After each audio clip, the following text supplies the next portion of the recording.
I made a friend in the park that day, and each day I would take my daughter and meet them in the park, and we became friends. The lady who'd invited me to join them, she invited me to her flat, and the friendship continued from that.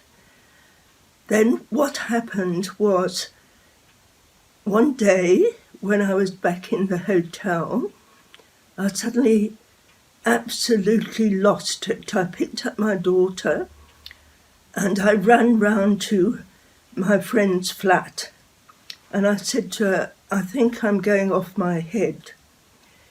She phoned the GP that I'd been to see.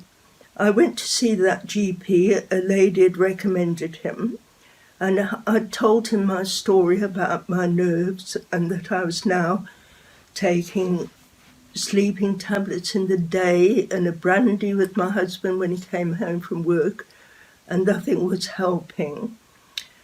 He heard my story and he said to me, your family has broken you into little pieces, and I wouldn't like the job of putting you together again. When my friend phoned him and said I was in her flat in a bad state, he came immediately. I said to him, my hair is standing on end. He said to my friend, she must go to hospital immediately. I was put in the local hospital, and my new friend took my daughter back to her flat. I was put in hospital under a visiting psychiatrist. When I arrived at the hospital, they put me in a bed, but I was unable to sit in the bed. I could not keep still. I went to the nurse's room and I said, I can't sit still. They said, go back, we're coming. They came with a little glass, like an egg cupful, looked like plain water, and I drank that. And she said to me, lie down, take off your glasses. It'll hit you immediately. I thought she's joking. Anyway, the next thing I knew, I woke up the next morning. I'd gone from the afternoon right through to the following morning. So I'd had first night of really good rest. My new friend kept my daughter, so my husband knew where she was, obviously. They kept in touch. I was kept in hospital altogether for 2 or 3 weeks. During that time, the first time I saw the psychiatrist, I was not impressed. I was completely down. And he said to me, what is wrong with you? You emigrate from a life of working 16 hours a day to staying in a hotel where you don't wash a teacup. Where are your brains? I said, well, I should go back to England. He said, no, you need a job. You put your daughter in a creche and you go to work. Meanwhile, his assistant had interviewed me and he had said to me, did I feel suicidal? I said, no, I don't want to commit suicide, but I feel this pressure pushing me all the time. Anyway, they finally released me from hospital when the rehabilitation officer came for me, took me in her car to the local labour exchange and said, had they any vacancies come up for secretaries, shorthand typists? They had, and that was the local industry, and it was a company that ran their own staff transport, a minibus, and it was fixed up for me to go for an interview, which I duly did, and it was an Afrikaans accountant, a really rechteboer, as they would say, that employed me, although I was English.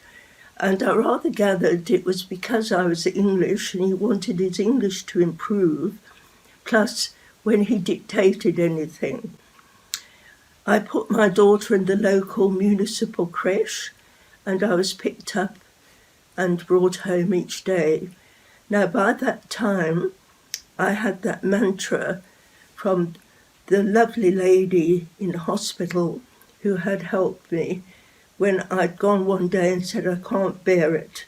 And she told me her story, that she was in with a heart problem. She had been told she could drop dead any time. She said she got so bad she wouldn't leave the house. Then one day it occurred to her, if I'm going to drop dead, does it matter if I'm at the shops or where I am? And she began to change her lifestyle again and go out. So she comforted me and said, I want you to promise me something, that you will fight and you will try. Those words stuck with me as a mantra. It probably sounds very strange to anybody who's never been in this position, but I used that mantra every day to stop getting these very dark thoughts about being no hope, being pushed towards suicide. I went to work and managed to do the work with my teeth permanently clenched to keep a grip on things. By that time, I had become so wary of any kind of drugs, alcohol or anything, that I didn't even take an aspirin. So I was doing what would be called cold turkey. Believe me, no one wants to go through that. I realised I was not recovering altogether by myself, and it was arranged that I could go into Johannesburg once a week to the psychiatrist for help, psychotherapy. I found it very, very difficult to do anything on my own. And he said to me, bring your daughter with you. And he was quite right.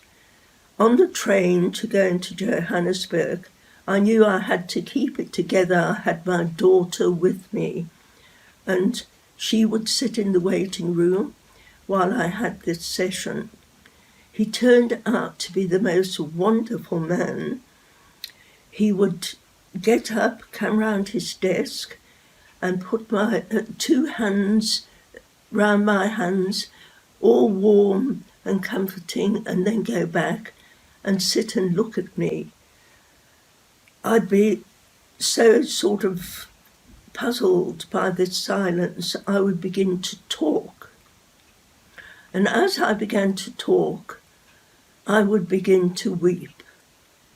And I said to him, I don't know what I'm crying for.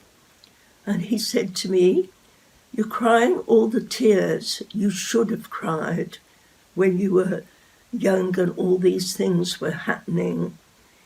He said, you have what we call emotional and mental indigestion. The tears now are the beginning of the process of digesting what you have been through.